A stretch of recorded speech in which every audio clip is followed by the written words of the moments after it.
माहौल क्या है, माहौल हम जानना चाह रहे हैं। और इस कड़ी में आज हमारे साथ हैं पुष्पा रावत जी, जो कि कहीं ना कहीं समाज की एक प्रतिष्ठित जो हैं समाज सेवी भी हैं और मातृशक्ति तो हैं ही। कहीं ना कहीं जीवन भी स्ट्रगल भरा रहा इनका, और पूर्व मेयर प्रत्याशी रही हैं गाजियाबाद से, कांग्रेस पार्टी से। मैडम, आपका बहुत बहुत स्वागत है हमारे प्लेटफॉर्म पे। सबसे पहले धन्यवाद सर। सबसे पहले तो मैं आप ही का अभिनंदन करना चाहूंगी कि आपने समय निकाला और आए। जानना चाह रहे हैं क्या लग रहा है, क्या माहौल है? जैसे कि गठबंधन हुआ है, गठबंधन तो उनका भी है एनडीए का, और गठबंधन आपका भी है, तो क्या लग रहा है कि क्या होने जा रहा है 2024 में? 2024 में गठबंधन जो हुआ है, इससे तो हालात ऐसे लग रहा है कि कांग्रेस पार्टी अपनी सीट निकाल सकती है। क्योंकि अगर अभी भी पार्टी ने सीट नहीं निकाली जी, तो फिर ये सोच लीजिएगा कि आगामी समय में, आने वाले समय में चुनाव निरस्त ही हो जाएंगे।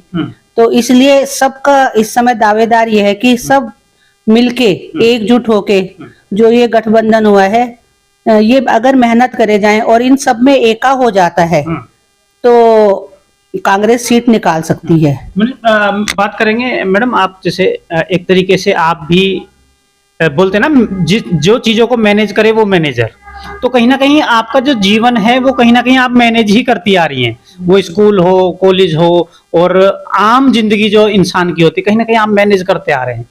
तो एक मैनेजर होने के नाते क्या कमियां महसूस कर रहे हैं कि जो इंडिया गठबंधन है उसमें क्या कमियां हैं और क्या सुधार हो सकते हैं? आपके क्या सजेशन है और विचार है इस बारे में? ये मैं कहना चाहूंगी, मैं एक शिक्षाविद भी हूँ जी, और सभी मैनेजमेंट से ही चलती है सारी संस्थाएं, चाहे वो आपकी पॉलिटिक्स हो, चाहे शिक्षा का क्षेत्र हो, कोई भी क्षेत्र हो, बिना मैनेजमेंट के नहीं चलता। इसमें जो हमारी सोच है तो हम वही व्यक्त करेंगे कि हमारा जो है ना ये गठबंधन है, ये मजबूत नहीं है अभी, जो मुझे कमी लगी है।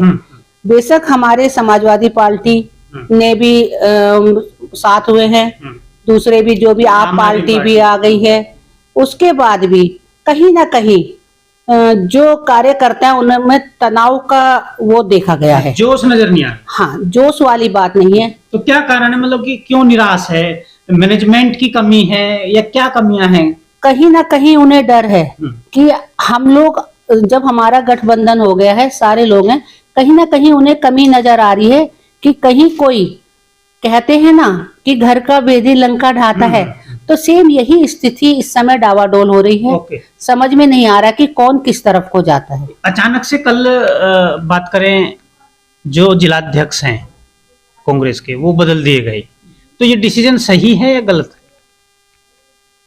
ये जो है जिलाध्यक्ष बदलने का तो ये बहुत समय से चल रहा था।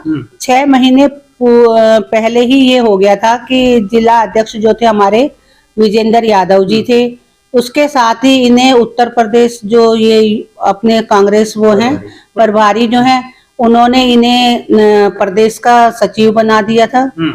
और अब ये दोनों एक साथ चला रहे थे। हम ये कहेंगे कि विजेंद्र यादव एक बहुत अच्छे वो हैं, क्रांतिकारी नेता हैं, तो ये दोनों सीटें भी संभाल सकते थे। इस समय इन्होंने जो अध्यक्ष पद का एकदम से डिसीजन लिया, ये इनका गलत था। जबकि लोग जानते नहीं, पुराने जो थे विजेंद्र यादव जी को पूरी पब्लिक सबको पता है कि जिला अध्यक्ष हैं और क्रांतिकारी वो हैं, तो इनका इस समय बने रहना बहुत सही था। जबकि विनीत त्यागी जी को जो बनाया गया है, विनीत त्यागी भी बहुत कर्मठ और जुझारू नेता है। तो एक कमी मेरे को मैडम आपसे शेयर करना चाहूंगा, जो नजर आ रही है कहीं ना कहीं विजेंद्र यादव जी को अगर हम साइड करें, जैसे विनीत त्यागी जी कल आए, तो कहीं ना कहीं ऐसे में कैंडिडेट जो जिलाध्यक्ष है वो अपना दल बल लेके आता है। तो जिलाध्यक्ष किस बेस पे बनाया गया जब दल बल है ही नहीं? आपने देखा दल बल था नहीं। हाँ, इतना जरूर कहेंगे हम, ये आपने बहुत अच्छा सवाल पूछा है। जितना जुड़े हुए लोग हैं पुराने हमारे जिला अध्यक्ष जी के साथ, उतना अभी विनीत त्यागी जी के साथ नहीं था। अभी इन्हें समय लगेगा। कल आपने देखा अंबेडकर पार्क में त्यागी जी आए तो त्यागी समाज मुझे नजर ही नहीं आया। मैं काफी लोगों से मिल रहा था, बाइटें कर रहा था, तो कहीं ना कहीं ये एक बीच चुनाव बिल्कुल सर पे है और एक गलती कर बैठी है कांग्रेस। ये तो हमें भी समझ में नहीं आया है कि ये हुआ कैसे, जबकि बस इनमें हमारे चाहे अध्यक्ष जी सुन रहे हो, हमारे उत्तर प्रदेश के अजय राय जी भी सुन रहे होंगे हमें, तो हम उनसे भी ये कहेंगे कि ये डिसीजन इस समय उनका गलत था। क्योंकि इस समय हमें कांग्रेस को जिताने वाली वो रखनी थी। है हमारे विनीत त्यागी बिल्कुल बहुत, हमने आपसे भी कहा जुझारू नेता हैं वो भी, पर जैसे इसमें नाम चल रहा था अश्वनी त्यागी और विनीत त्यागी के बीच में चल रहा था, तो किसी हद तक, जबकि लखनऊ से जो है ये था त्यागी समाज का, कहीं ना कहीं त्यागी समाज का जना आना है, तो हम भी कंफ्यूज में थे। तो हमने कहा जो भी आएगा भाई, ब्राह्मण वाला वाद आ रहा है तो ब्राह्मण को भी अपना स्थान मिलना चाहिए। अभी तक ओबीसी की सीट है, महानगर भी ओबीसी था और जिला भी ओबीसी था, तो अब हमें बहुत अच्छा लगा कि चलो चेंज तो हुआ कुछ। चुनाव जीतने के लिए गाजियाबाद की बात करें, बिल्कुल सेफ सीट मानी जाती है हाँ जी बीजेपी के लिए। ऐसा कहा जाता है जहां मोदी जी चुनाव लड़ रहे हैं उससे भी सेफ सीट गाजियाबाद है। तो ऐसी सेफ सीट में जो भाजपा पूरी दावा करती है कि ये सीट तो हमारी ही रहेगी, ऐसे में कहीं ना कहीं क्या सुझाव देना चाहेंगे आप अपने संगठन के लोगों को कि किस प्रकार से आगे बढ़ा जाए और चुनाव जीता जाए? अपने संगठन को लोगों को तो मैं यही सुझाव दूंगी कि आप झूठ की नीति ना अपनाएं, एक स्वाभिमानी तरीके से लड़ें, सच्चाई की लड़ाई करें। अगर आपकी नीयत साफ है, अगर नेक नियति से आप काम करोगे तो सफलता जरूर मिलेगी। तो हमारा यही कहना है। क्या संदेश देना चाहेंगे गाजियाबाद की जनता को? गाजियाबाद की जनता को तो हम यही संदेश देना चाहेंगे कि अब की बार कांग्रेस सरकार का हाथ को सब लोग वोट लगाएं, हाथ को बटन दबाएं और हाथ को जिताएं। आप प्रत्याशी ना देखें, आप हाथ को देखें। धन्यवाद।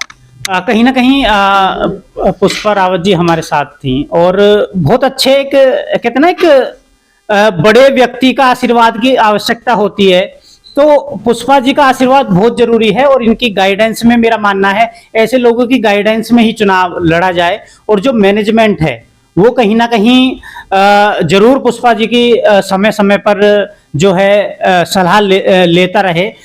यही लोग हैं जो जमीनी जो माहौल है उसको बताते हैं और उसके अनुसार जो है चेंजिंग आती है।